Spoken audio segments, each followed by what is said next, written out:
All right, what's going on, you guys? Nick here with Nick Strength and Power. So you know the next thing that we have to talk about is Patrick Moore.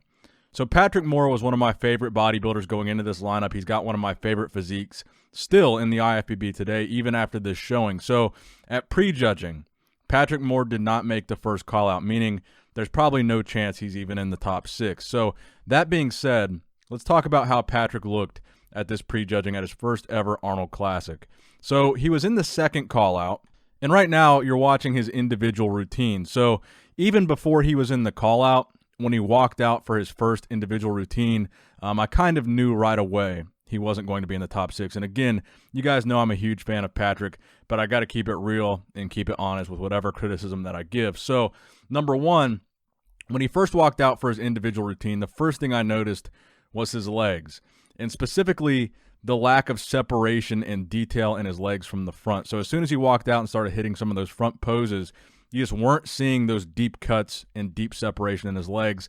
They just looked kind of watery, and the conditioning wasn't there. Now, the big hype about Patrick, there's two main things. One, everybody was really excited about his conditioning at the Olympia, which was much better than the conditioning that you saw from Patrick here at the Arnold Classic. I need to point that out. One of the reasons why Patrick looked so good at the 2019 Mr. Olympia was 100% his conditioning was crisp and clean.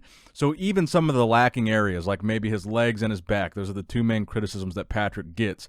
Even though those areas might have been lacking, his conditioning was so good at the Olympia, it didn't really matter, and it kind of overcame some of those lacking body parts. Now, where the problem comes in is if Patrick comes in off, like I believe he did here, and some of those lagging body parts aren't going to look as good because they're not as separated, and the detail just isn't as good. Now, these body parts could be smaller and could be lagging and have crazy detail and separation, and it wouldn't be as much of a problem. So I think the main takeaway from Patrick's performance here was lack of conditioning, to be completely honest with you guys. I know I predicted him in top 6, and one of the reasons why I predicted him that highly was I was assuming he would come in with the same conditioning as he had at the Olympia, or even possibly better. And I think if he had done that, he would be top 6 here, because so many guys in this lineup came in completely off. Let's be honest, there was a lot of guys on that stage where their conditioning was not good, and that could be due to a lot of factors. I mean, it could be the fact with all the stress going on with the cancellation of all these events and no spectators at the prejudging and the whole coronavirus thing. Who knows if these guys got stressed out and made them come in off. But I think if Patrick had that Olympia conditioning, he might have been able to crack that top 6. For example, the reason why Akeem was in that first call out was because he had good conditioning. If his conditioning was off, he would have been outside the top 10. So I honestly believe if Patrick had nailed his conditioning, he would be a top 6 guy here for sure. But he didn't. Now, the other reason why I still like Patrick's physique is the small waist. He has a crazy small waist. He hits a vacuum pose. But again, the vacuum pose and that small waist, they're not going to look as good when the conditioning isn't there. So again, I do see Patrick as a potential top 10 guy here. He's probably going to be in the top 10. He might even get 10th here too, so he might get a 10th place finish at the Olympia and a 10th place Arnold Classic, which again is nothing to be ashamed of. He hasn't been bodybuilding that long. His first Olympia ever, top 10. First Arnold Classic ever, top 10. Not that bad, but definitely not what we were expecting to see from Patrick, so I'm going to keep it real. I'm going to keep it honest. I do think Patrick was off here. Now, things could change between now and the night show. He could come in sharper.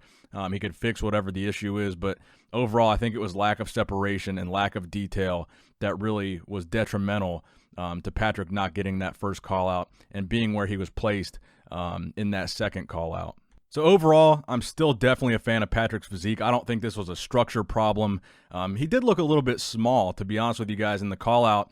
Compared to some of these other guys, I did notice that as well, but I don't think it was a structure problem. I still think he's got a great physique. I think this really just comes down to conditioning. But let me know what you guys think in the comment section below.